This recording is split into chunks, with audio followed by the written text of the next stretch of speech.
So when the music stops, the moderator comes on, and with that, it's hello and welcome, ladies and gentlemen. So happy that you've come here for our session, the third one in the aspect where we cover the market, but the first one also where we are going to concentrate on something that makes Europe special, and that is the regions. We're looking also at some of the questions from a strategic point of view.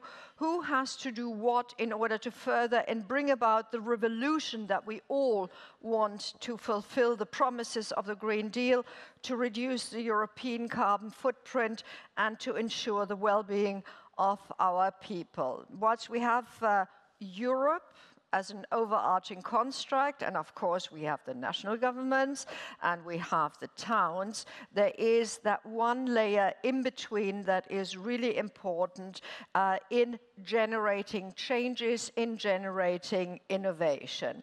So the question will also be here on this panel, is there a magic formula?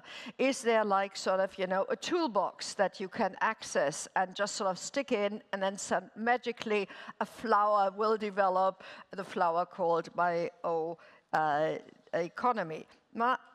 That is something for the pattern. So we have, as the beginning, just to sort of lay out what we're going to be doing, we have a keynote speaker. Fantastic. I'm going to talk about his introduction in 1 second. Then we're going to have many people on the panel, many people, because Europe of the regions actually is being shown in this session for the first time. So many different regions, so many different backgrounds. And then, ladies and gentlemen, it's again talking to each other as we've had it in the sessions before. And we have Gloria and Matthew who have the microphones and who will then come to you for your questions to us. Now, let me roll out the red carpet for Philippe Mangin. He is Vice President of a French region, which I'm not quite sure if I went through the rows here, and if I did sort of, you know, the usual journalistic thing and said, do you know which region this is? Whether everybody would actually know the answer to that. And Mr. Mangin is actually going to talk about the Grand-Est, and that's just one of the issues. But when I got into contact with your office, Philippe, I heard whispers and louder noises that the Grand-Est is a lighthouse of development, a lighthouse for the bioeconomy, and they actually have a beautiful strategy that is called Ambition 2030. Now, that's a great title. And before I ask you to come up on stage, just a little bit of housekeeping. Of course, we're in Brussels. Of course, we know that we can speak English and French. However, we will provide consecutive translations. So thank you very much for the two interpreters who are here. And as Philippe, as you are coming on stage, just 2 words about you. You're a brilliant example of permanent development, having started once as a farmer and being president of the Young Farmers Union. Then you've held many responsibilities in many different agricultural organizations, and you've been head of many national organizations, federations for more than 15 years. And now you have been the chairman of the In Vivo group until last year. And with that background, I think we have painted a whole picture. So now, le Grand-Est. Ladies and gentlemen, a little applause, please. Merci. Merci beaucoup. Bonjour, mesdames et messieurs. Je suis désolé de ne pas m'exprimer en anglais, vraiment désolé, je vous prie de m'en excuser. Je suis néanmoins ravi de participer à ce forum si important pour le futur de l'économie, pour le futur de la bioéconomie. La région Grand-Est est une toute jeune région, toute jeune. Elle est née en 2016 du rassemblement, de la fusion de 3 anciennes régions, l'Alsace, ça cause un peu l'Alsace quand même, la Champagne-Ardenne et la Lorraine. Cette région Grand Est compte 5,5 millions d'habitants. Elle est située à l'est de la France, mais surtout c'est la première région transfrontalière de France, avec plus de 760 km de frontières partagées avec la Belgique, le Luxembourg, l'Allemagne et la Suisse. Notre région peut se caractériser selon deux réalités majeures. La première est que le Grand Est est un bassin industriel historique qui connaît de facto aujourd'hui les conséquences de la désindustrialisation. La seconde est que nous sommes un territoire fort de l'exploitation des ressources naturelles, avec 85% du territoire occupé par des exploitations agricoles, viticoles et forestières. C'est donc assez naturellement que nous avons fait de l'industrie du futur et de la bioéconomie les deux priorités de notre stratégie de développement économique. L'industrie du futur est cette capacité à accompagner les outils de production industrielle, à saisir les enjeux du numérique, de l'environnement et des aspects humains. La bioéconomie est considérée comme l'économie qui s'émancipe progressivement et durablement des ressources fossiles pour s'appuyer sur les ressources renouvelables issues notamment de la biomasse. Depuis plus de 20 ans, dans notre région, les acteurs économiques et les acteurs industriels travaillent à développer la bioéconomie. La mobilisation notamment des acteurs académiques est tout à fait incroyable. L'ensemble du monde universitaire et de la recherche est réellement mobilisé autour de la bioéconomie. Alors ce sont ces volontés, ces énergies, ces initiatives dispersées sur le territoire que nous avons souhaité rassembler et fédérer en construisant avec eux une véritable stratégie de la bioéconomie régionale que nous avons adoptée en 2019. Cette première feuille de route de la bioéconomie a joué un rôle moteur en mobilisant 35 millions d'euros par an dans notre région, avec un effet levier d'1 demi-milliard d'euros de fonds publics sur 5 ans. Cette stratégie régionale a encouragé une économie biosourcée, circulaire et durable. Elle a accompagné le développement de la production et la valorisation des ressources régionales issues de la photosynthèse, biomasses agricoles, sylvicoles, biodéchets ménagers. Mais les élus du Grand Est ont souhaité aller plus loin et accélérer le développement de la bioéconomie, avec des valorisations aussi bien pour l'alimentation humaine et animale, mais aussi pour la chimie, les matériaux biosourcés ou encore les bioénergies. Ainsi, nous avons voulu rassembler deux pôles de notre organisation, celui de la bioéconomie et celui de l'agriculture, pour créer un nouveau grand pôle beaucoup plus transversal que nous avons appelé le pôle de l'économie du vivant. Et à l'occasion de cette création, redéfinit une nouvelle stratégie de la bioéconomie que nous avons appelée Ambition 2030. Cette stratégie, Ambition 2030, constitue la colonne vertébrale de notre nouvelle politique agricole et de bioéconomie. Elle renforce également la résilience des territoires, la préservation des ressources et les valorisations d'avenir. Le tout en respectant une hiérarchie des usages, j'y reviendrai, en garantissant le développement en circuit court et en impliquant les citoyens. La question de la hiérarchie des usages de la ressource et de la biomasse est une question fondamentale qui nous a motivés pour ce rapprochement agriculture-bioéconomie. Ladies and gentlemen, first of all, let me tell you how delighted I am here to represent indeed a region that might be indeed a flagship region in what is being done in Grand-Est, le Grand-Est in the bioeconomy. Let me first introduce a region, le Grand-Est, Grand-Est.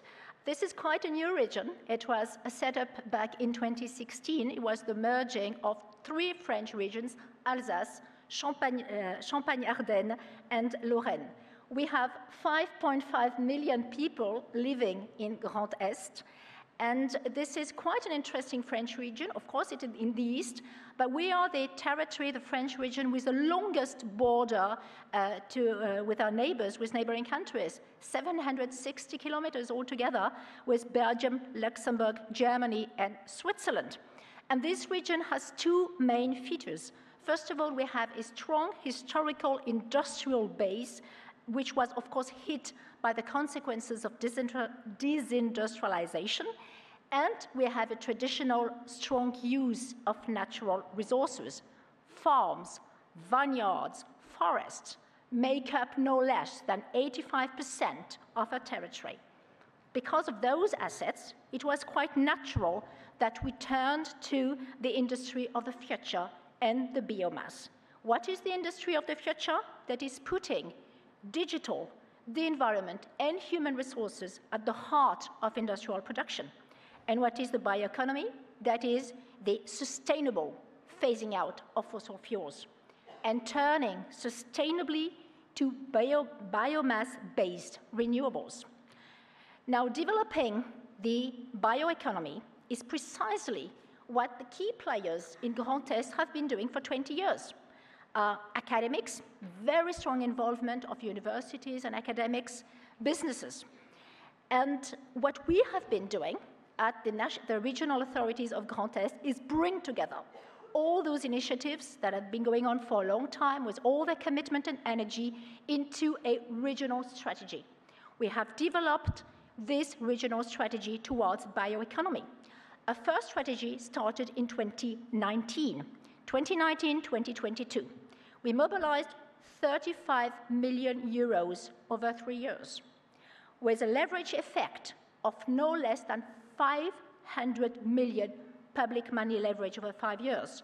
This led to the emergence of a bio-sourced, circular, sustainable economy, thus boosting the valorization of photosynthesis-based natural resources. For example, biomass from farming, from forestry, from household organic waste. But we decided to go further. The elected representatives of Grand-Est decided to extend this valorization of this biomass asset to new uses, turn to food and feed, chemical industry, biosourced building materials, bioenergies.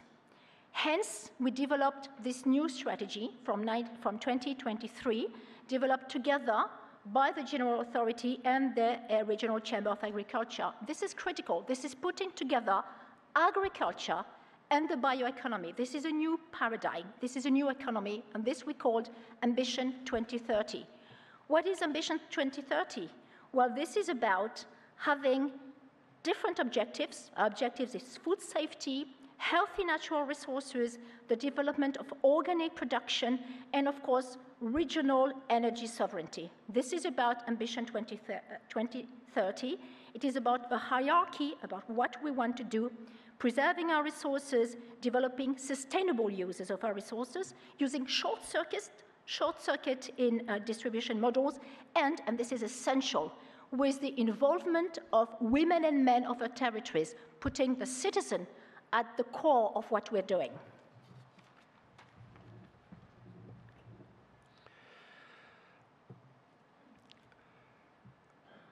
La stratégie régionale que j'évoquais, Ambition 2030, a toutes ses chances de réussir parce que nous avons su créer un écosystème de tous les acteurs présents sur le territoire. Près de 400 acteurs sont aujourd'hui impliqués partout dans la région, auxquels nous pouvons aussi ajouter 102 start-up. 102 start-up que nous avons recensées sur notre région et qui sont positionnées dans la bioéconomie. Laissez-moi vous citer quelques exemples de ces atouts.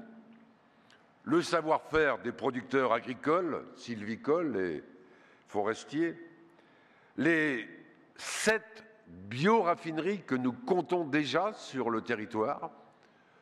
Une bioraffinerie a cette chance de regrouper plusieurs industriels sur un même site qui trouvent des complémentarités au point que les produits des uns deviennent les coproduits des autres. Et nous sommes là vraiment dans un véritable concept de bioraffinerie. Nous avons de grands noms industriels sur le territoire. Et puis, je l'évoquais, des atouts académiques et des forces de recherche tout à fait remarquables. La formation universitaire d'excellence a pu être élaborée avec le Centre européen des biotechnologies et de la bioéconomie, qui a su décentraliser quelques grandes écoles parisiennes sur le territoire, et enfin une capacité à transférer les technologies et à avoir des plateformes expérimentales. En résumé, sur les 3 piliers de la bioéconomie, ressources, industrie et recherche, notre région a de sérieux atouts pour être une région leader de la bioéconomie. La bioéconomie joue en effet maintenant un rôle prépondérant dans le développement économique de nos territoires. En 2022, ce sont plus de 113 000 salariés qui travaillent dans les domaines de la bioéconomie, soit un peu moins de 10% des emplois de la région. Entre 2016 et 2012, les effectifs de la bioéconomie ont augmenté de 5,3%, alors que l'emploi total n'augmentait que de 1,5% sur la même période. Depuis 2020, 62 projets ont d'ores et déjà été soutenus avec 10 millions d'euros engagés par notre région. Ces projets correspondent à une implantation, une relocalisation ou une réindustrialisation. Alors, oui, les chiffres sont clairs. La bioéconomie est une économie locale, durable, circulaire, en totale cohérence avec les enjeux de notre époque. Elle apporte des alternatives concrètes et immédiatement substituables aux solutions basées sur l'exploitation des ressources fossiles, pétrole, gaz et charbon.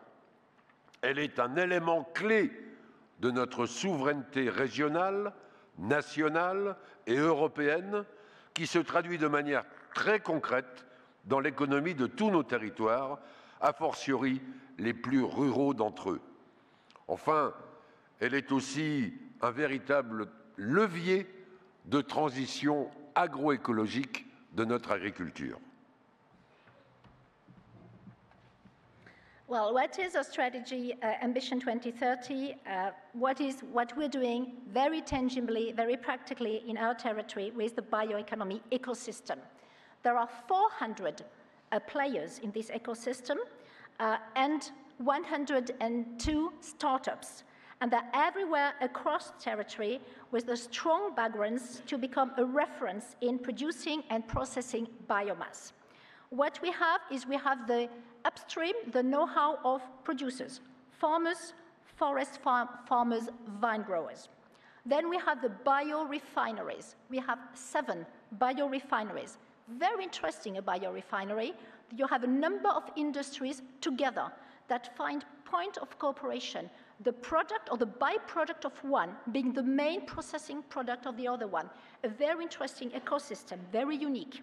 We have big name in businesses, we have academics and research centers, and we have also a university curriculum of excellence. Let me here mention the European Center for Bioeconomy that transferred schools from Paris to the regions.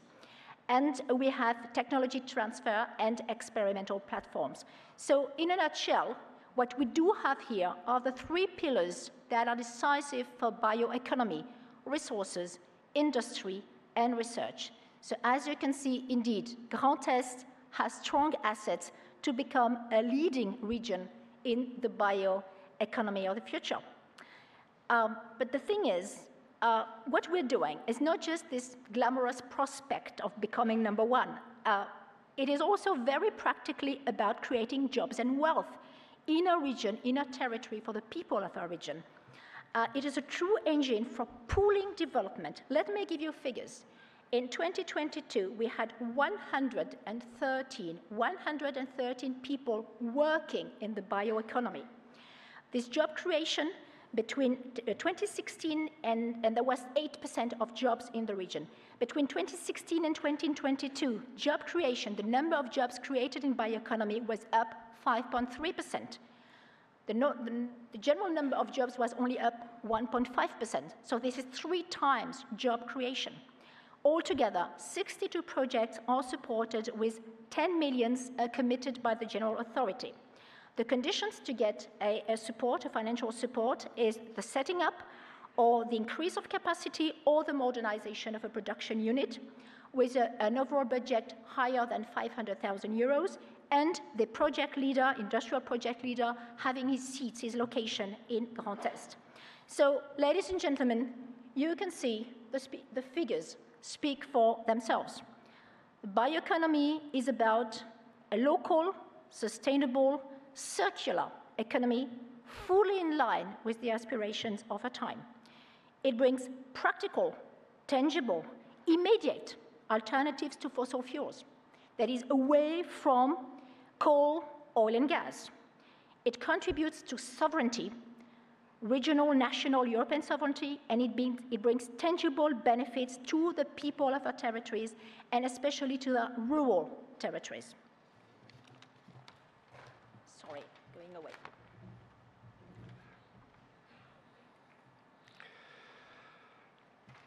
Seul, on va plus vite, ensemble, on va plus loin. Et notre réussite est donc collective. La région Grand-Est travaille avec les régions voisines françaises, celles des Hauts-de-France et de Normandie, mais aussi les régions des pays frontaliers, je l'évoquais, et nous avons ainsi pu candidater à l'appel à projet Vallée européenne de l'innovation, avec la volonté de s'inscrire dans cette dynamique interrégionale de développement en matière de bioéconomie. Si notre ambition est d'être un des leaders de la bioéconomie, il faut faire boule de neige pour massifier à plus grande échelle. Nous travaillons déjà avec les régions frontalières, je le disais, et au-delà de l'Europe, avec un partenariat important en Pologne et au Québec. Je finirai, mesdames et messieurs, par, si vous me le permettez, une invitation. Le Grand-Est organise, avec le Land du Bade-Württemberg, un grand événement à Bruxelles, le 25 janvier 2024, le Forum Rhin-Meuse, sur le pacte vert et maintenant la contribution de la bioéconomie et des ressources renouvelables. Il rassemblera les décideurs politiques, les chercheurs, les experts, les innovateurs, les PME et les clusters. Ce forum se tiendra sous le haut patronage de la présidence de Belgique. Les échanges participeront à favoriser les coopérations au sein de l'espace Rhin-Meuse et contribueront au débat européen. Le thème de la bioéconomie y sera largement abordé et je vous invite à y venir nombreux. Je vous remercie de votre attention.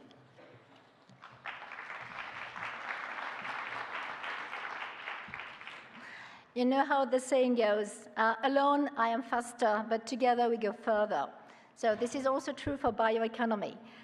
We are also keen on building bridges. Of course, we work with other French regions. We also want to extend partnerships to everyone who would be interested. This is why our region, Grand-Est, has applied to the European Call for Projects, European Valleys of Innovation. So we really want to extend our hands to other regions. Yes, we want to be a leader in bioeconomy, but we also believe in a snowball effect. We also believe the more we are, the stronger we are, and we look for economies of scale. So we already work with other French regions, Hauts-de-France, Normandy, but we now also have partnership with partners in Poland or also as far as Quebec. And precisely in this spirit, together we are stronger, let me here extend an invitation to all of you to a major event we are going to organize here in Brussels, January 21st, 2024, together with January 25th. January 25th, 2024, precise date of this event here in Brussels, organized under the chairmanship of the Belgium presidency of the European Union, the Forum Rhine-Meuse Rivers Green Compact, and how can the bioeconomy and renewable resources contribute to this Green Compact. There will be key stakeholders at this event coming from politics, research and innovation, from businesses, including SMEs and clusters. It will be about the bioeconomy, of course, and how to boost cooperation with the different regions around Rhine and Meuse in order to stimulate also progress in alternative economies in the EU. I would like to invite you all to this very warmly, to this great event here in Brussels next January. Thank you very much. Very much, and now I'd say we fill up a very big panel, and ladies and gentlemen, I'm happy that everybody almost knows where they're sitting. Could everybody who's on the panel come up with a blump?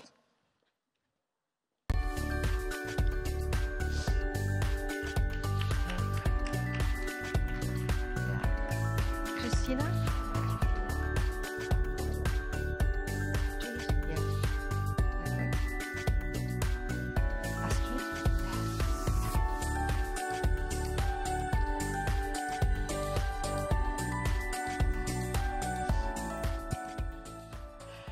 Thank you very much. With so many people, one really has to do a little bit of stage management. I hope that you forgive us. Let me just very briefly just introduce the people. I'll go a bit more into detail when we are talking on detail later. So the gentleman exactly opposite from me is Patrick Barrett. He comes from that beautiful green island called Ireland, and he's agriculture inspector, bioeconomy, agriculture, knowledge and innovation system, and agri-digitalisation. And I'm going to stop here because otherwise your title is going to take our time. Philippe, we have already known and experienced. Thank you very much for that grand keynote. Mario Bonaccorso, he's the director of the Italian Circular Bioeconomy Cluster, Spring. He is founder and journalist of the online journal Il Bioeconomista. And I'm terribly sorry to everybody who was sort of expecting me to continue on, because my I've done this before. So sorry everybody who's behind me and who I drive mad with my wrong sequencing. Astrid Hannes, I'm going to continue now properly. Policy and Project Manager of the European Regions Research and Innovation Networks. Thank you for being here. Katharina Kemppainen, Senior Vice President of the Group R&D at Matze Group, and I'll be addressing you first. That was a warning.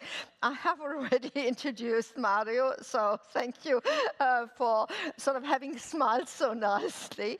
I'll continue with Dries Meijers, Senior Policy Advisor on the Bioeconomy Flemish Department of Economy, Science and Innovation, so it ticks a lot of the boxes. And Christina, and this is now sort of, you know, I always think my surname is difficult, but Christina, you get the job. Wonderful. Thank you very much. I couldn't have said it better. Now, this lady, ladies and gentlemen, has been voted European Cluster Manager of the Year 2022, so congratulations.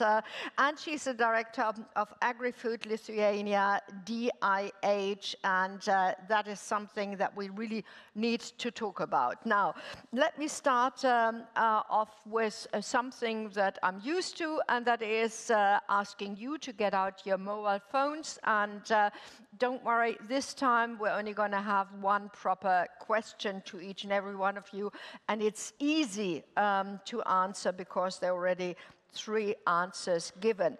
We're going to go to the Slido question, and this is at the beginning, and so take your time. The most important factor for the successful deployment of the bio-based economy is, now, EU-based production, national legislation, or the establishment of regional networks. Okay, that might be a leading question looking at the title of where we are discussing right now. Now, I look north in the true sense of the word, and the Metze Group is, of course, located very much in the north, but you're operating in many, many, many different countries.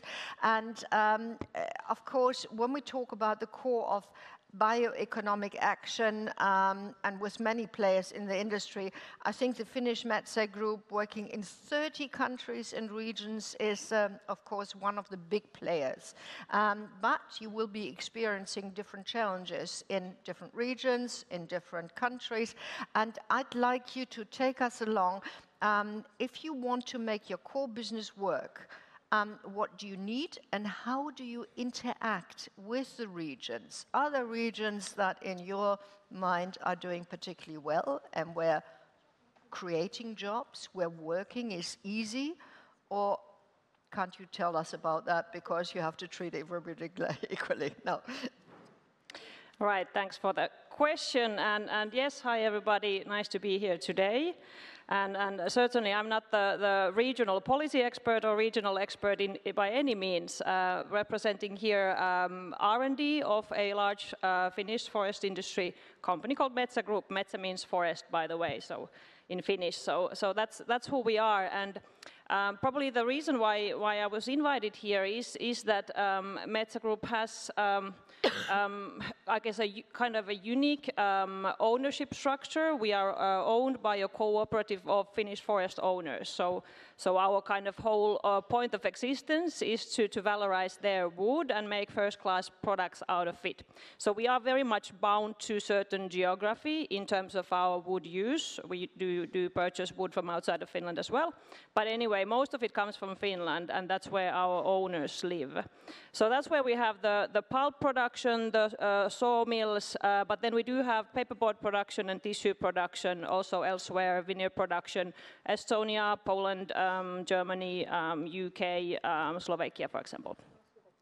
But what's the importance of regions for us? Well, of course, as a large corporate, our focus is on our customers, and our customers are not in Finland. They're elsewhere. They're in Asia, China, US, Middle East, very many locations in Europe.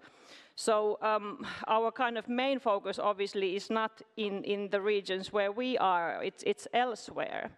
But that doesn't mean that the regions are not important to us, because that's where first of all, our owner members live, the Finnish forest owners. Finnish forests are mainly owned by private people, families, and 100,000 of them are members of the cooperative and owning us. So the regions are the places where they live, where they raise their kids, where they get their education, and that's where our large wood processing sites are located in. We operate the largest and the second largest wood processing sites in Northern Hemisphere. So obviously they have a major role in that region, in the lives of the people, in environmental matters, Of course, we need to cooperate and work with the regions as closely as possible to enable that production and especially enable the circular production in the future, because several circular economy concepts are in fact quite regional. But then maybe a bit more controversial point here might be that I don't know, maybe it's because I'm from large industry and also from Finland, where the regions are really small in population. The whole of Finland in population is the same size as the Grand-Est, so 5 million people. So our regions are really small, and I don't think innovation should be very regional. I think innovation should go across regional borders, across national borders. So for large corporations, regional innovation ecosystems are perhaps not that lucrative. We are open to the whole world, and our customers are not in the region often. So kind of maybe the perspective and opinion is different from smaller size companies, but for large multinationals, regions don't have such a big role in innovation, perhaps. I don't know. Thank you very much, Katharina. And if you notice a difference to the other sessions, if you have been here before, this time we give people a little bit more time to explain their different outlooks and theories or practice in your case. And talking about theory going into practice, I'd like to address Astrid Hannes as Policy and Project Manager at the European Regions Research and Innovation Network. So I address you more or less like an eagle that is observing and has under your belt more than 120 regional organizations. I didn't actually know that we had that many regions, but I suppose some are cross-regional. We've heard about the importance of research and development. You look at that. Is it a blueprint that you have come up with in all your observations as yet? Or would you say there are, forgive me, Mario, many ways to Rome, i.e. to decreasing carbon deficiency? Dependency, not deficiency. Thank you, Conny. Thank you for the invitation. The question is quite long, but I think the answer can actually be quite concise. So in the network that we represent, and of which Grand-Est is one of the members, beyond 120 more across 20 countries in Europe, we really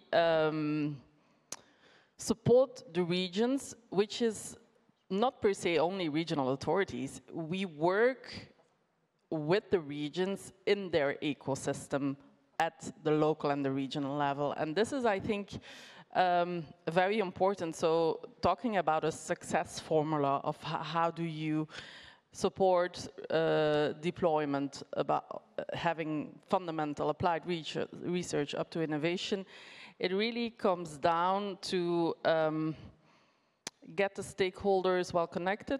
I think regional authorities, they bring some kind of overview that is important because it's at the right level to make these kind of connections. And obviously, what is also very important is that when we really want to have citizens and consumers benefiting from the outcome of bioeconomy products, it is about creating the best possible preconditions for this entire chain from research up to the market. And I think we have seen among our members how bioeconomy, obviously linked to the territorial features of their region, can really be a driver for innovation. So this has been a driving force in regions who have repositioned themselves, who have, just like Grand-Est, been able to create new jobs, new employments, to get the direct benefits for the region, which I think is absolutely crucial. And I think the regional perspective and I partially agree with what Katharina just said, like innovation goes beyond. And this is the second angle. When we take the regional perspective, the interregional cooperation is crucial. So we have seen among the members quite many connecting among each other, collaborating, exchanging, which is also, I think, very useful from a cost-effective perspective, that you do not duplicate, but that you look for what are the strengths and how can you actually work together. So also this interregional cooperation in these regional innovation valleys that are coming. This will be something very interesting to look at. And I think maybe a last point from the territorial perspective, in the different European missions that have been launched, a lot of commitment is asked from the local level, both local and regional. So also for the circular bioeconomy, there are very many links with the soil mission, with other missions, where actually the exact stakeholders are trying to bond and create this flourishing ecosystem to really reach policy objectives and joining forces together. So I think the success formula is talking to each other and collaborating and really try to foster this deep understanding and a deep collaboration beyond the local scale. Thank you very much. I mean, for the last round, the very last round, I already would like you to think about, just sort of give us the 4 elements that one has to have in place in order to be successful as a region, but that's for later. So homework already spoken about. Ladies and gentlemen, you have already been working, and maybe we can just quickly see what your answers were. And I think it's a leading question, or it's been a leading question, the Slido question. So thank you very much for in the majority voting for the establishment of regional networks, platforms or clusters. National legislation is not unimportant, but the fact that you produce in the EU is not considered such a high of such a high importance here, maybe even underlining what you have said to a certain extent. Thank you very much for that. And for now, just lean back. I'm not going to bother you too much with Slido questions. Mario, we've just seen national legislation not such a high importance in the eyes or in the voting of our audience.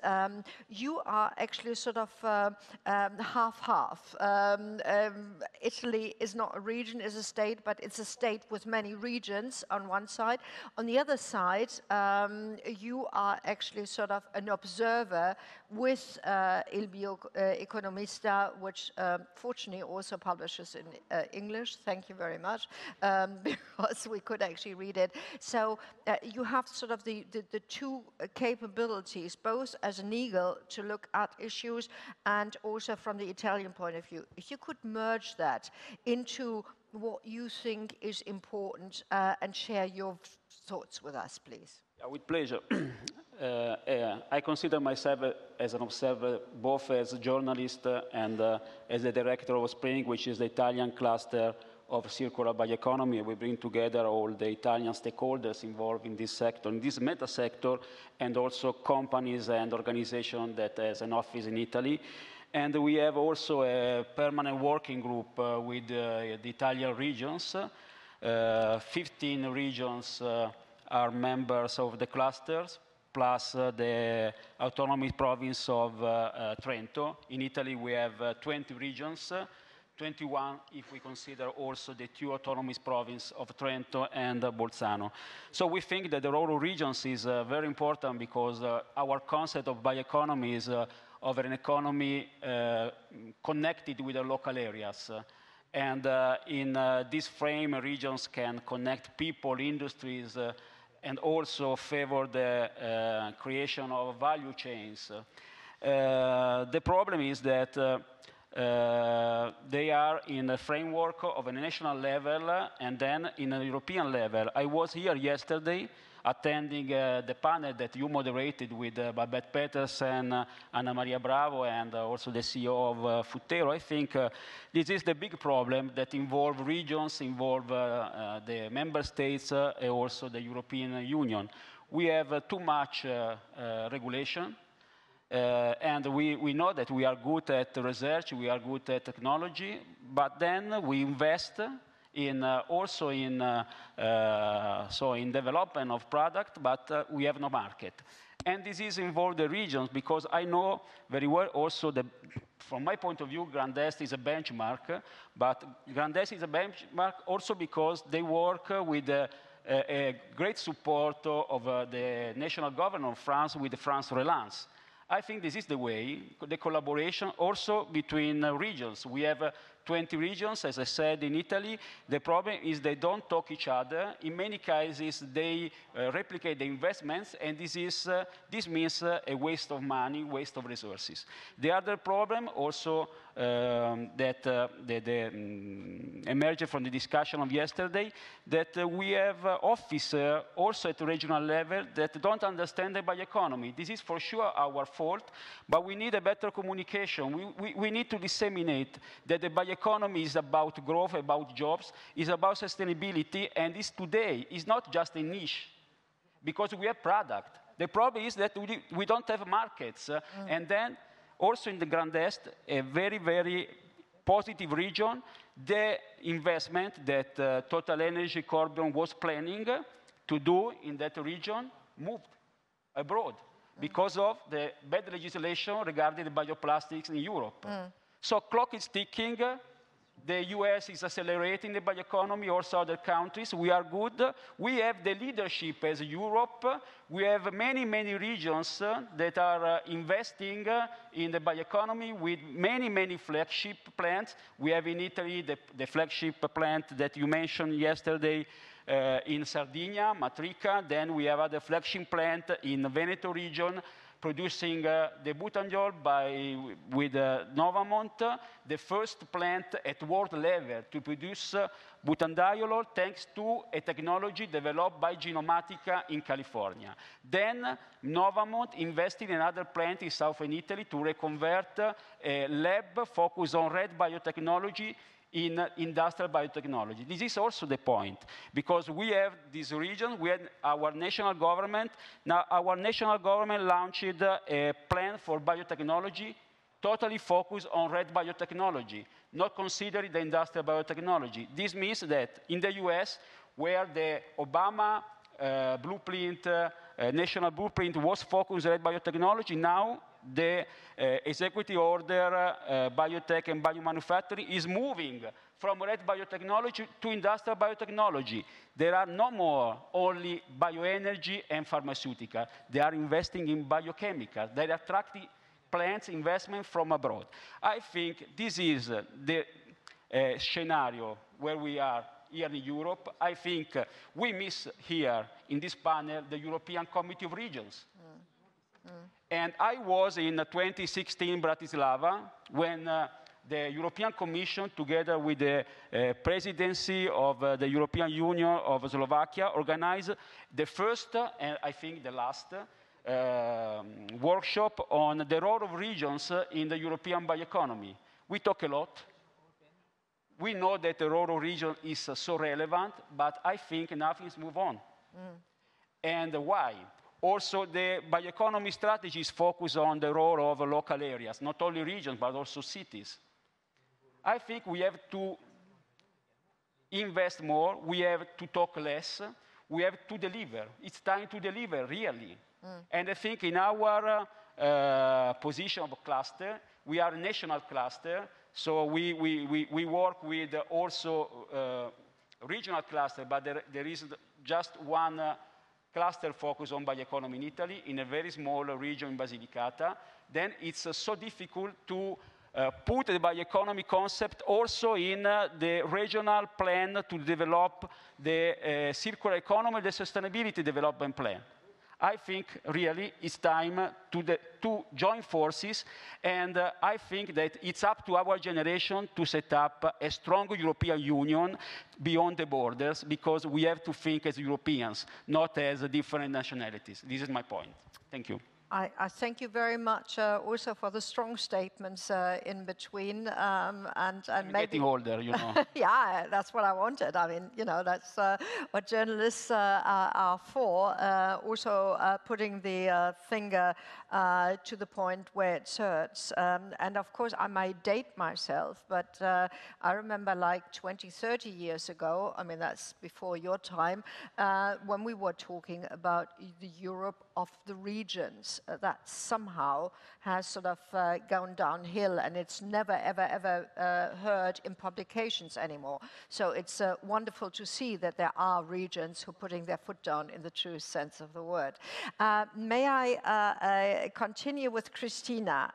As I said, you have two aspects. I mean, first of all, I've done the congratulations for your job for the cluster management, also something that I remember, and that does not seem to be any longer a sexy word. I mean, cluster management is sort of, nobody talks about it anymore, but you seem to be doing really well. So what is your claim to success, and what do the small, medium-sized companies that are in agri-food Lithuania getting out of it?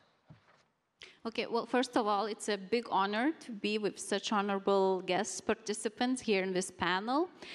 Thank you for having me. And right away, thank you for the congratulations. And I've just become also the Vice President for European Clusters Alliance. And one thing what I'm very proud today, that starting from the our beginning of the speech given wonderfully by Philippe, mentioning clusters and then continuing, I'm hearing about the clusters. So what I'm seeing, clusters are really front runners in every initiatives which are working with the reviving the regions, developing the regions, and working with the regions. And from my experience, what I'm seeing, it was also mentioned very wisely in the opening speech, that collaboration, cross-industrial collaboration, which is very important for just SMEs when they work on everyday jobs, it's hard to collaborate. But when you have clusters, you unite the shoulders together. And you just asked, there was a question asked, what is the key success factor? Yeah. I always say that's people. People connecting people, working together. And let me just jump a little bit behind the time. So our cluster, Agri-Food Lithuania, was created in 2011. And our idea at that time was to digitalize the agri-food sector. Nobody was yet talking about that. And also it was mentioned very well, we already saw the huge opportunity that we're gonna need to connect agri-food with the technology and with the upcoming possibilities with the technologies. And now what we are talking and what we are seeing about the regions, in order for them to revive, of course, we are facing depopulation all over the Europe, and Lithuania is one of those also countries. When we, if nothing is being done, we're going to have center cities. So we are really looking forward into working with the region, and just basically to say, there is a capital and then the rest of the Lithuania. So being a small country, here it brings big opportunity to be as a pilot. For example, to become like regional innovation valley for the bioeconomy. And I was also listening for the opening speech, and we have less people than you have in France in your region. So that is another thing. We can really work with our clusters, with our technology companies, and combining all together to have an extra value. Also, we are Digital Innovation Hub, and we are part of European Digital Innovation Hub. That's another initiative with the tool which comes to help to transform all the industries. So here we also see big opportunities that cluster unites the shoulders with digital innovation hubs, with the hubs, European digital innovation hubs, and then we can work together towards developing new initiatives and working with new initiatives. And just a little bit about regional innovation valleys. Under those, we've been hearing also about another initiative, startup villages. And it's all comes to the regions, but in order for them to succeed, then we really need them to implement. I agree, we need to showcase, we need to have very good examples, and congratulations on what France is doing already. I'm really looking forward to further and maybe into the collaboration, because lots of being done, and agri-food sectors almost always in many regional places comes first. So this is great also opportunities. Thank you very much. And of course, ladies and gentlemen, when one has a conference, one does not invite those that are failing, but one invites those that are doing well. So thank you very much. And we're coming to another, not region, but a state, a nation that has in its every association, it's green. And you have transferred that also to the bioeconomy, which we also associate, of course, with being green, as we see. And the IT aspect is, of course, the blue. So the setting in which we are sitting is exactly that way. And I smile at Patrick, because I remember that you answered when we were trying to get into conversation. And there was every question was answered with, we have a program for this, we have a program for that. Now, if you bind that together, what's the secret of success of Ireland in the bioeconomy? So thank you, Connie, and thanks for the green jackets on stage, as you were saying. Really appreciate it. Well, I mean, Ireland has a long way to go to be fully successful, but what we're trying to do is take a structured approach that really tries to tie together the regional stakeholders. And the approach that we started with, we published a national bioeconomy action plan in the middle of October this year during Bioeconomy Ireland Week. And in there, we have a pillar of activity on communities, regions and cities. So a real commitment to work with the regions. And in Ireland, again, a very small place, we have 3 distinct regional areas, but within that, there is a number of local authority units, and they all have commitments to develop themselves economically, to develop skills on a regional basis, to look after the enterprises and allow them to transition, considering the climate action challenges that they're required to undertake. So for us, what we've done is we're working with the regions to get them working in tandem with the higher education institutions and the research organisations. So really the basis of knowledge for the bioeconomy. Ireland has invested over 100 million since 2018 in bioeconomy research. So the capacity and capability of the people is really strong. And they weren't just starting that day, they were just available to make avail of the funding opportunity at that moment. And then what we're speaking to the regions about is, what are their challenges? And in that, all the local climate action plans are identifying where all the greenhouse gas emissions are. And it's a really good, strong starting point to get them thinking about, well, here's our challenge, and what's the solutions? And then we're coming forward with all the bioeconomy research and innovation and saying, well, here's part of the solutions. And they're very open then. And then they see a very attractive group in their local higher education institutes who are already involved in either research groups or in clustering activities. And in the clustering activities, some of them could be working with 40 to 50 companies. And in there, the companies are identifying, well, listen, we have corporate social responsibility challenges that we have to address. And if we're coming from agri-food, or if we're coming from marine, or if we're coming from forestry, or from the bio-waste industry, well, the bio-based innovation and solutions are the way that we need to go. So what we need to do is go through this cycle of scaling up the opportunities. So from a government point of view then, we have taken great heart and great use of the innovation actions that have been developed through the CBE JU, and we've mirrored those opportunities at a national level in Ireland. So over the last really in 2023, we're offering a number of opportunities. So the first one was offered within the Just Transition Fund territory within Ireland.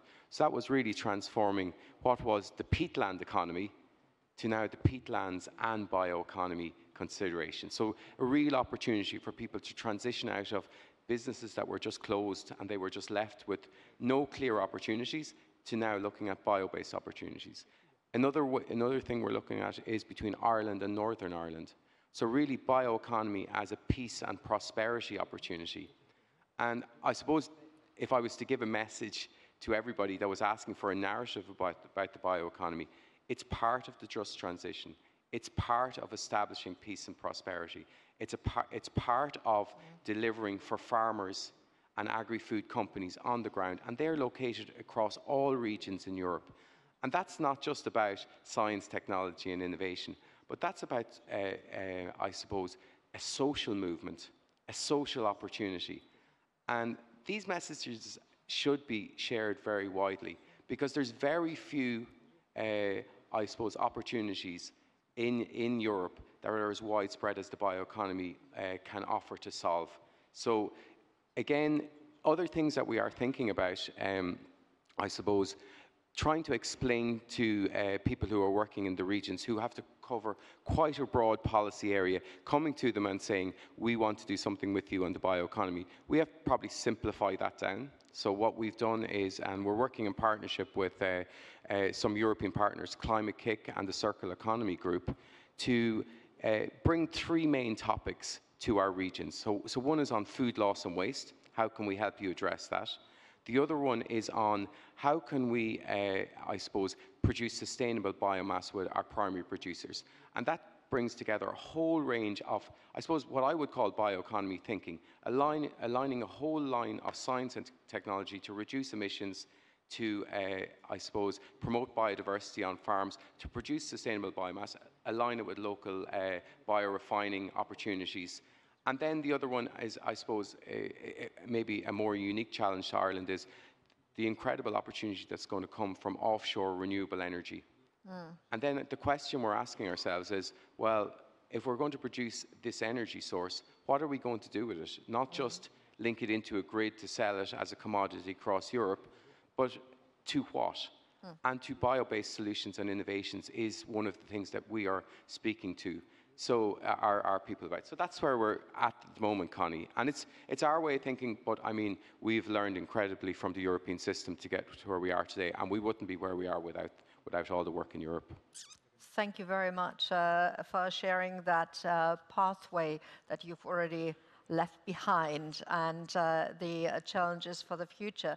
Dries,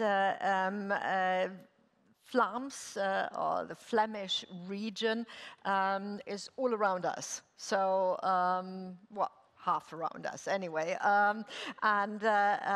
So you didn't have to come from very far, but it's a smaller area. It's not Italy, it's not the whole of 30 countries. So how do you, and it's not the Grand-Est, so in that smaller area, do you need to tweak in a different way?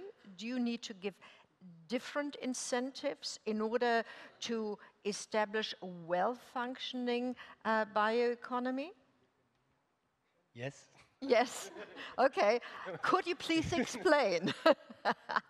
Yeah, thank you. I was looking up quickly the numbers.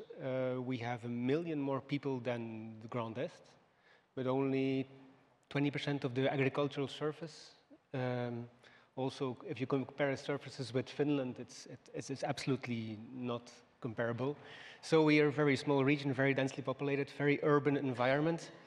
And that is actually what for us the first challenge is to make sure that we develop our bioeconomy specifically for our region. Because many of the recipes that we hear from other regions do not apply. And so we have done a lot of participatory work with the companies and with the clusters and with all the stakeholders. And we have defined some ambition targets and some choices. For instance, we try to work more on fibers. We work on biomass derived from marginal land, not agricultural land, because there's not enough of it, from landscape management. We try to work on specialty chemicals. We have the world's leading top scientists in our region, so that's what we're lucky about. And so we centered our bioeconomy strategy around that. So that is really the first years that we've been working on. And then that's really very helpful, because we know now if we go on this direction, we will get attraction from the companies with us. So that's very, very useful. Now we face a challenge that when the bioeconomy is growing, at the start, the bioeconomy was a theme like, look, there's already doing something in agriculture, but what about non-food? Do something policy about that. And so there was a food policy, there was a nature policy, there was energy policy, and then bioeconomy was for the scraps, the leftovers. Whereas bioeconomy, if you want to make it in a coherent way, it encapsulates everything. You have to make it within, you have to make the food within the bioeconomy and so on. So the biggest challenge now is to convince colleagues and other departments that they are all part of the bioeconomy and have to work together on a coherent policy framework. And that is a very tedious process, but we're tackling it. But it's very important to make sure that everybody is included in the bioeconomy and doesn't not think, okay, first we take care of the climate policy, and then if there's something left, we look at what we can do for carbon storage and so on and materials. That is something we have to work it around. So that is the challenge we are tackling now. But the fact that we have a working strategy for Flanders, and we see that it's getting traction, we see that companies are getting more active, it helps to raise our voice also in the region to raise the profile of the bioeconomy and to make sure that we are heard. Thank you very much. We've done our first big round on the panel. As I said, this time it's going to go differently. So I'd really love you to chip in at this point. We do have Gloria with the microphone and Matthew on that side. So we do need the hands up. And Gloria, there's already a gentleman in the middle. So if you're faster than Matthew, let's make it a race. Could you keep up your arms? So yes, thank you. Thank you, sir. Quick introduction and then your question, please. Hello, thank you for the great panel. My name is Axel Weismann from Germany, and my background is development of biomaterials, but I'm also connected to a region which is not on the panel. It's the Bioeconomy Revier in Germany, but also the second region where we try to build a network management for biomaterials. My point is, well, shouldn't we not focus more on the economy side? So I very much agree with many issues you tackle, if it's from the agriculture point, from the technology point, from Metze. But in the end, if we take the whole value chain, I think the market pull is the decisive point. And we do not just need to consider, let's say, the big chemicals industries, as we have seen with Lanzatech or other examples. We should also consider the existing enterprises who have a need to transform and to exit their fossil-based resources and going to biogene ones. I think this is a hidden space which the networks in the region can very well explore. I think the region can take a responsibility to build the value chain network and to help enterprises to take a transformation. So my question somewhat is, well, have you considered these in your concepts, in your different ones? And do you agree somewhat, well, how we can explore this hidden existing potential in the transformation? Thank you very much for that question. Do we have, I usually like to have sort of 2 or 3 questions. If there should be some, I do not see any raised arms or hands. So any first takers, Patrick? And I have a sort of tweak for you on that. Yes, please.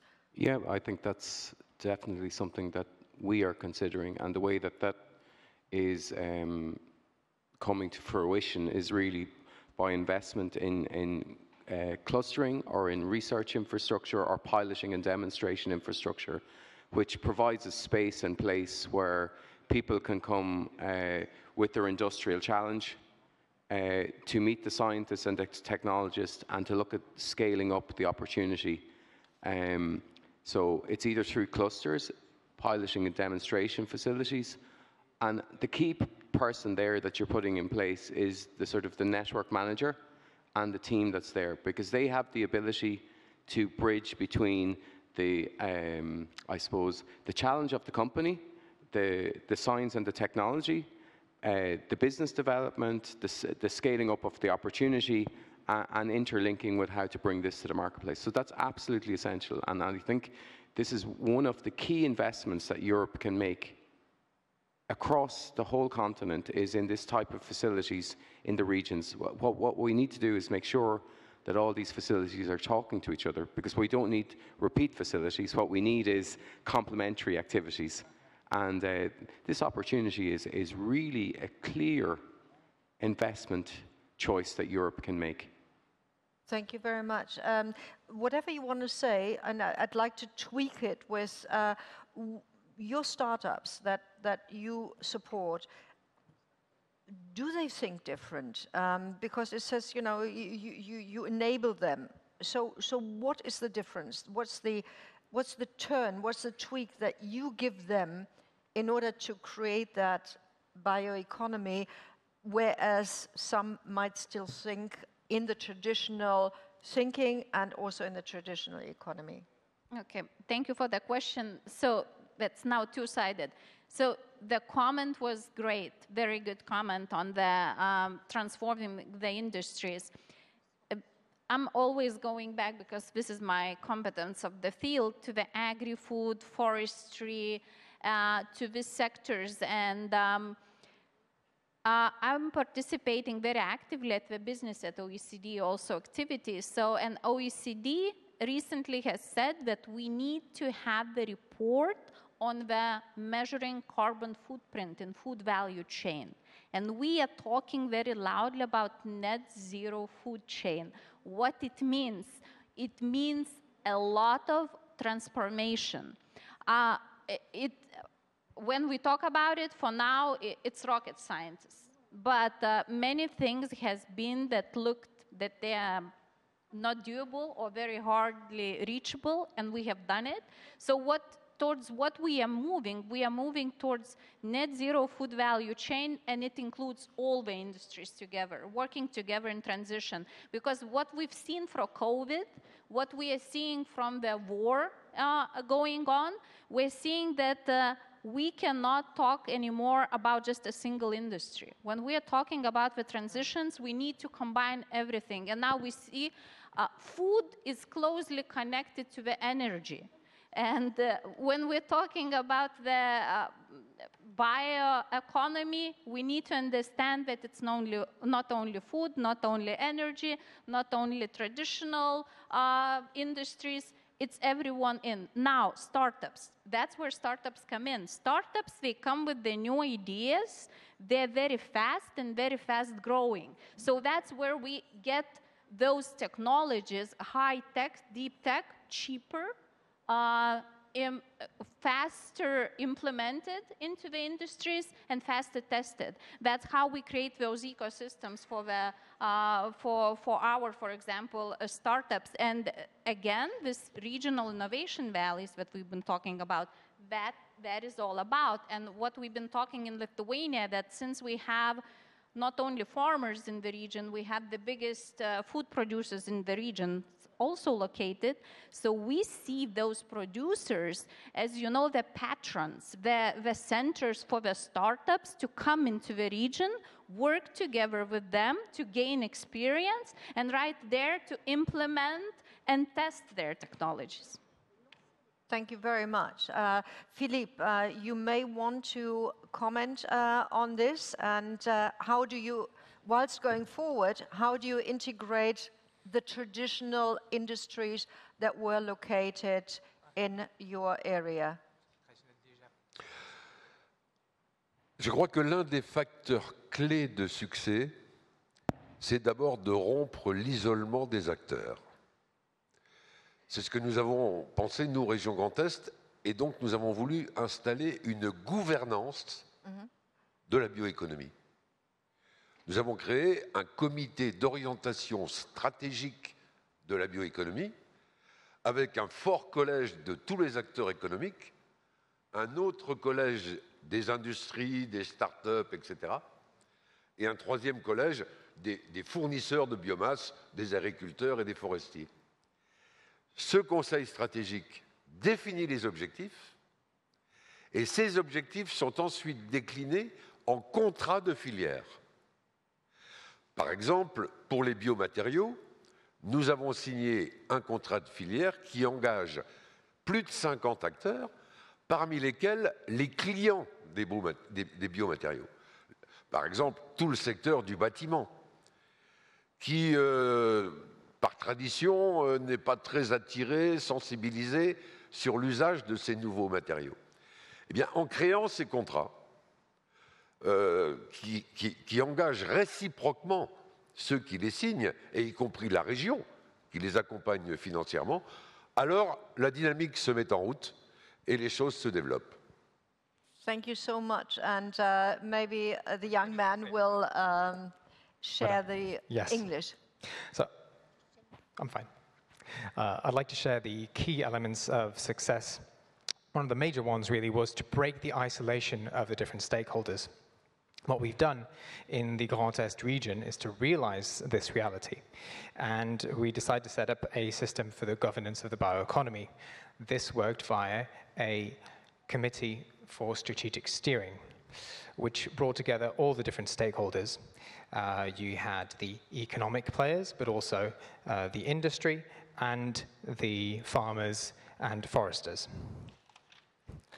And this brought about sectoral contracts, and that's one other key element. For example, sectoral contracts for the biomaterial industry, where we brought together more than 50 stakeholders, including the clients of that industry. For example, you have the construction industry, which isn't really naturally inclined to going towards those solutions. They're not necessarily very aware of those possibilities. And because these industries and all the players will have signed these contracts, they will have committed to actually engaged in a bio-based dynamic. And this involves, of course, the region, which provides financial support. Thank you very much also for the great interpretation. I have Mario already as a standby. I'm not quite sure whether you would like to add, and Astrid as well. So Mario, please. Yeah, so from my perspective, which is not only an Italian perspective, I believe there are many industrial fields that are interested in the innovation of the bioeconomy. I mean, the fashion industry, for example, in Italy. They are investing in new biomaterials, for sure collaborating with other companies. The automotive industry, one of our members in Italy is Stellantis, and the goal of Stellantis is to have a green product in their cars, that 35% of biomaterial, green materials in the cars by 2030. Then the food industry. And for sure, this is the ecological transition. These industries need networks and also fundings, and also the right condition, as we said before.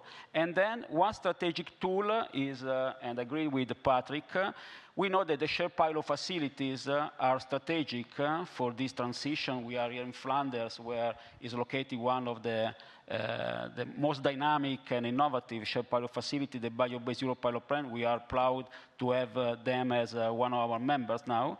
And we are also trying to replicate, but to specialize such of shared pilot facility in Italy, because we know that companies have to test technology, and this is important not only in order to scale up the technology, but also to de-risk the investment of investors, they need to know if the technology works or not. And then they could put money on the startups. Then, so I'm trying to talk with the regions, and it's very difficult because it changed from region to region, but we don't know who is in charge of bioeconomy, because bioeconomy is a meta sector. In some regions, it depends on the Department of Agriculture, Economic Development, Research.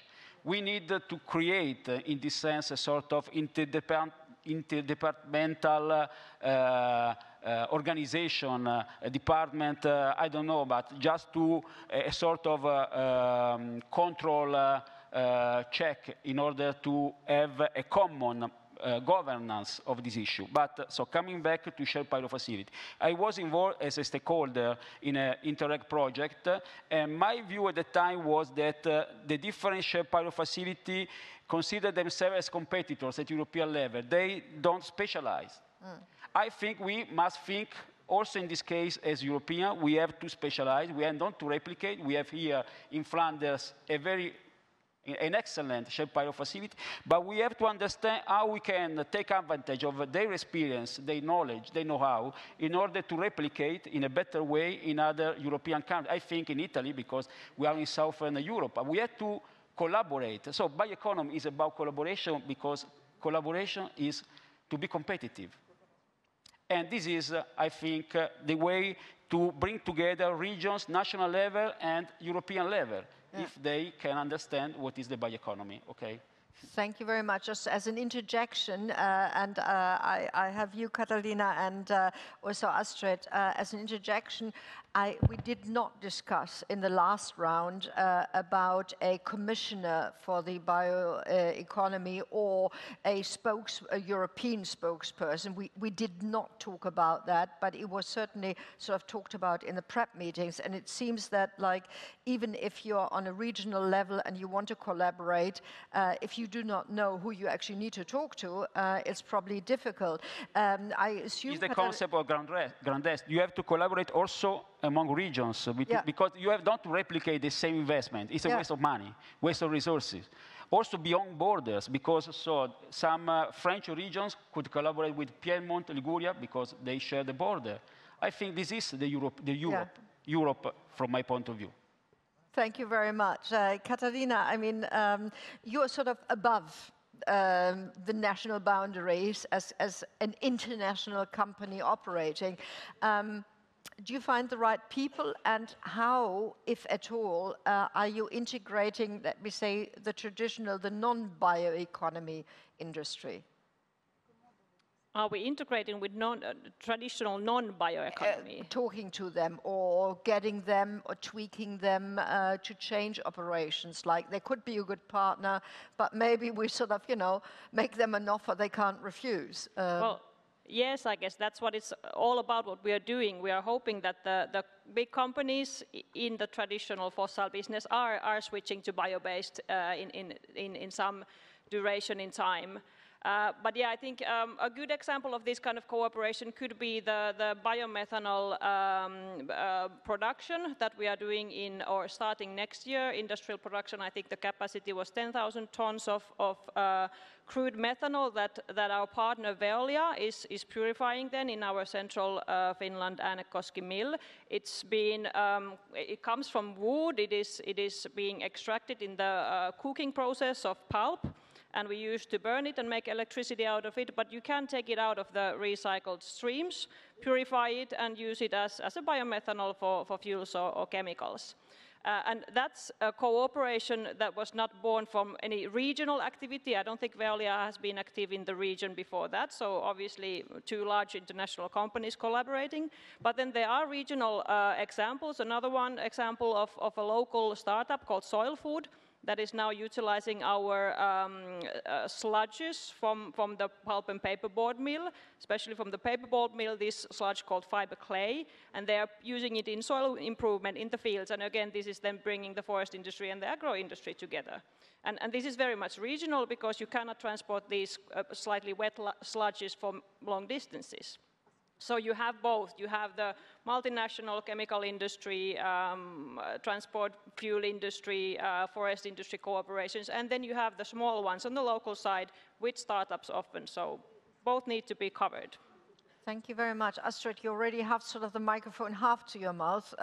So if you want to add 1 or 2 sentences to the quite valid and very interesting point, which up to now we hadn't heard. So again, thank you very much for that argument. Any comments? Well, I think we all agree that, how do I say, the mission forward is really to bring research and innovation to real life. Yeah. And I actually liked what Kevin O'Connor presented yesterday about these deep demonstrators. How does this work at a territorial level? So basically where the local and the regional dimension come in. I think the Vice President of Grand-Est already said, it's about this ecosystem approach of collaboration within a region and beyond your region to really make sure how we can speed up this. And maybe also to flag for the audience, because I think this is a really interesting initiative in which Aaron is also involved. It's the Circular Cities and Regions initiative of the European Commission under DG RTD, in which we actually are working together with the stakeholders at local and regional level to speed up circular economy in general, in which bioeconomy is one of the main pillars that we are working on. And I think one of the key elements really to get this level of speed is really also look at the governance of how do we work together. I think it's excellent that we have a CBE partnership, but having these local authorities involved also from the beginning of the design process will actually foster the deployment afterwards. So it's, I think, an important element to also see how to strengthen the partnership with this territorial regional dimension. Thank you very much. Anybody else wanting to comment? Because then we can actually, with 1 minute to go, get into the final round. I hope that there is now no longer anybody who has forgotten to raise their arms and ask a question, because in the last round, I would really like you to give a takeaway, like, you know, if somebody gets home or to their desk again, or to their cars in order to go and meet customers on Monday, or ideally on the bike, I suppose. In the bioeconomy, I should probably say bike and not car. So what is it that you want everybody to remember, not just from this session, but from this meeting, from this stakeholder meeting? I've heard the word collaboration quite a bit. I've heard the word, and I interpret now, transparency about the systems. I've heard about you saying that there are 4 aspects that you brought together.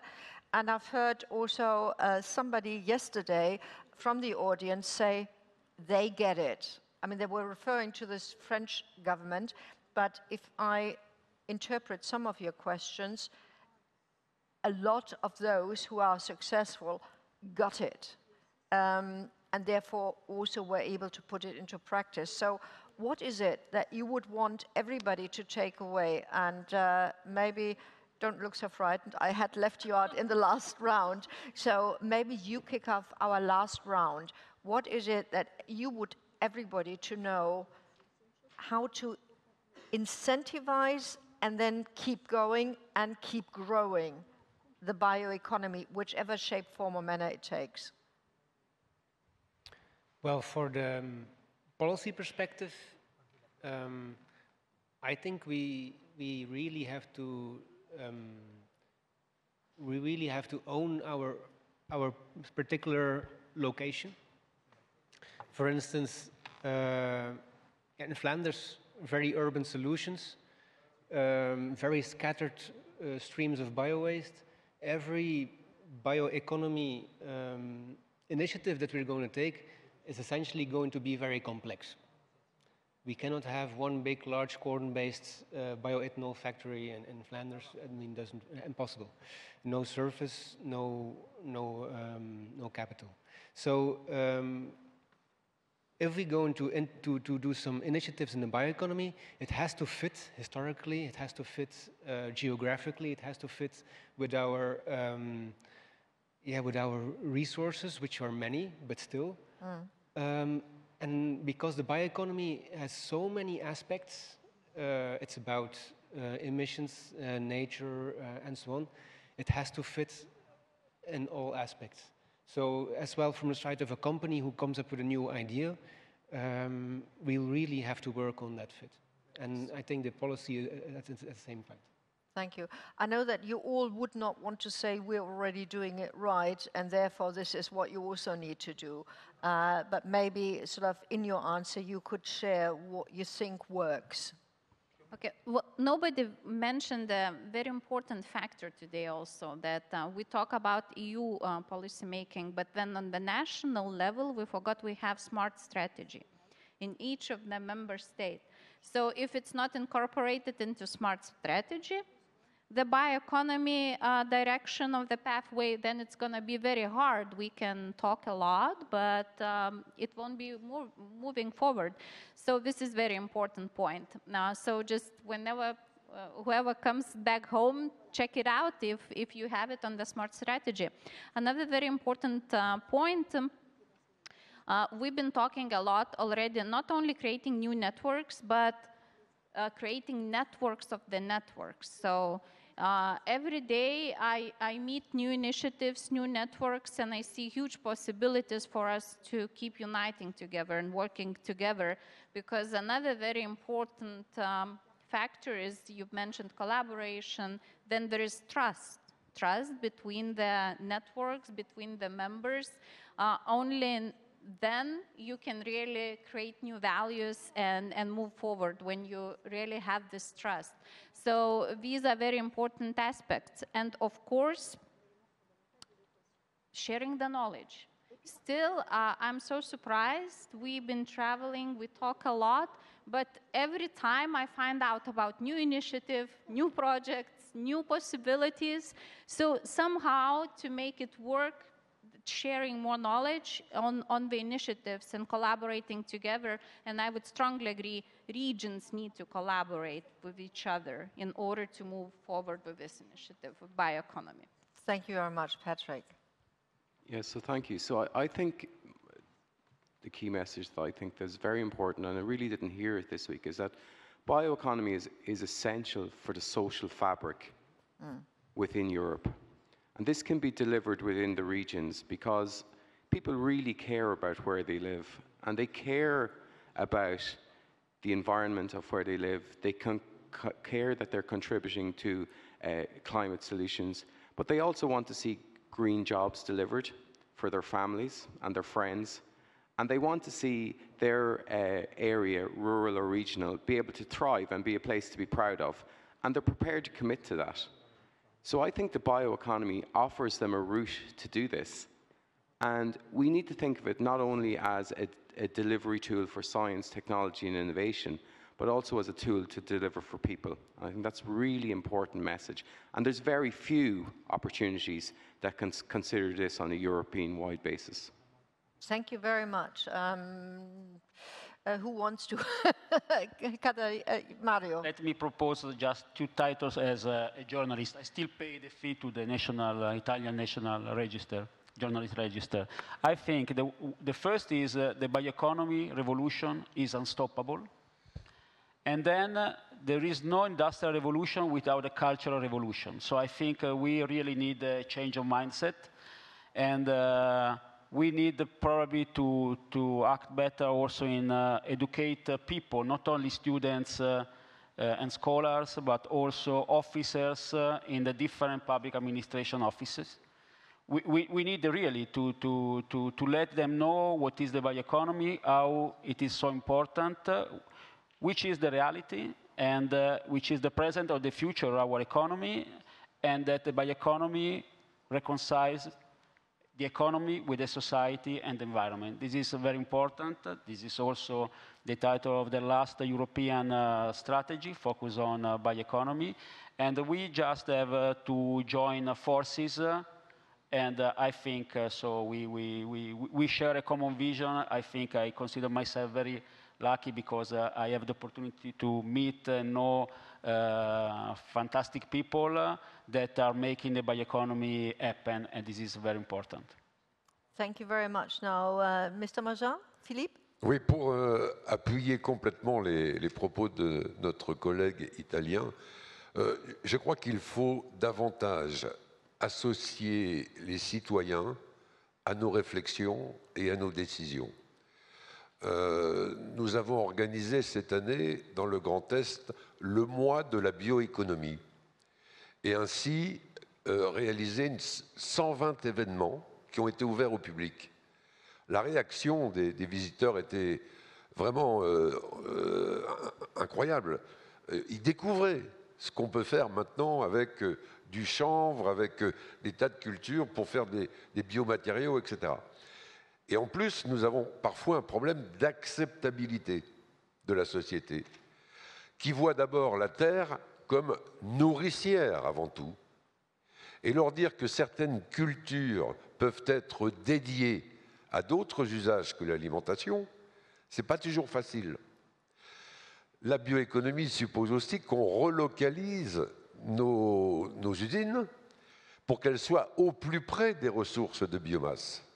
Et là, l'acceptation de l'implantation de nouvelles usines, avec toutes les conséquences logistiques, etc., que cela entraîne, peut déclencher parfois des réactions assez négatives. Donc, il faut travailler davantage avec nos citoyens.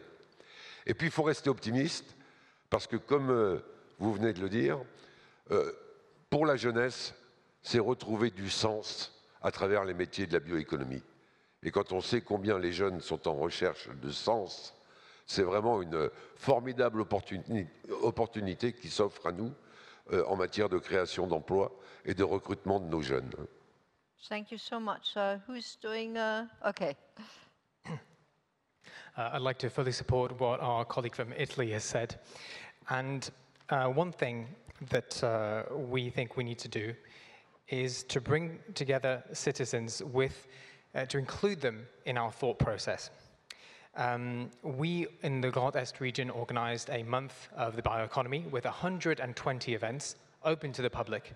And the reaction that participants had was fantastic because they discovered what could be done with hemp, for example, as a biomaterial, all the things you can do with all these aspects. Another aspect I would like to insist on is the acceptability of the bioeconomy in society. People tend to view the earth as a source of nourishment, a source of food, and it's not always obvious for them to accept the idea that it can be used to produce other things, other materials. Another element is the necessary relocation of some production facilities, factories, which will need to come closer to where biomass is produced. And people sometimes do have difficulties accepting that. The reactions can be negative. We need to work with citizens to help them understand that this can be a new source of optimism. And here I'd like to talk about young people. Bioeconomy is something that can give meaning to their careers, and that's something that we're very much aware of. Meaning is something that is very important to today's youth. So bioeconomy is something that can bring jobs to them as well. Thank you very much. Merci. And I have Katharina and then Astrid and then one word, the last word from Mario, please. All right, maybe my short recommendation or takeaway message is that it seems to me that we need in each and every organization, whether it is industrial company, the region, national level, certainly the Commission, to have a person responsible of bioeconomy and responsible of bioeconomy advancement and bioeconomy collaboration. If we have those people in place, we're much better equipped to actually get something done. If it covers all through these levels and parts of the society. That would be shortly. Thank you very much. Last but not least, Astrid, you may be short, but the 4 aspects that we need, the 4 ingredients, I'm not going to let you off that hook. Okay. Well, first, I'm very happy with this new commissioner for circular bioeconomy. I think I like the idea, but bring it down to 4, and it was already mentioned. I think it's about the ecosystem approach with multi-stakeholder engagement, making innovation land in society and make it economically viable. This is, I think, a very important one. I think that the local and the regional strengths should be further capitalized, also to position Europe in the global market. And this is the only way forward will be in strengthening the collaborations within the regions and beyond the regions. And I think that having a long-term vision is actually also very important to have ambassadors and believers pass on the message, and not just from today to tomorrow, but really look at it on a longer term, that this is the only way forward for Europe. Thank you very much, and continue the great work. Mario, your last remark. Just a proposal, because following what Monsieur Mangin has just told us, we also organize in Italy a Bioeconomy Day. I know that in Ireland there is the Bioeconomy Week, Bioeconomy Day in other European countries. Why? So, and CBE could have the leadership of this. Why not a European Bioeconomy Day, the same day everywhere in Europe, when we organize events, also to communicate, to educate, to disseminate, but just also to make a big pressure. The same day at European level, I think is not so difficult. Next year, there's a Bioeconomy Changemakers Festival, huh? I know, but in March, I know. And we will organize an event in Rome. But why not a Bioeconomy Day or Bioeconomy Week to organize events also with politicians and officers? That's a great idea. Of course, being a journalist, I always say, from a journalistic point of view, you always build stories around a day like that. It's very seldom that you ignore that, but that's for story building, and maybe that's for the background where we can pull some strings. Only want to say thank you very much for all of your contributions. Ladies and gentlemen, we need a big round of applause.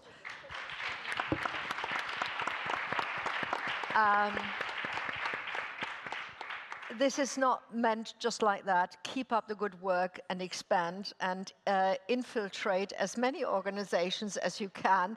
Give them all the knowledge that you have and use IT as much as we can. Ladies and gentlemen, I have only taken away 4 minutes of your lunch break. We are going to see each other back in the big auditorium for the closing session at 2:30. And if you're wondering why I've been trying to write along whilst listening, it's because my colleagues and me will have to sort of report back, but then it's going to be very condensed. So if you're missing 1 or 2 messages, please forgive us in advance. And now do what this conference is all about: mingling, collaboration, exchanging views. Thank you very much for your attention.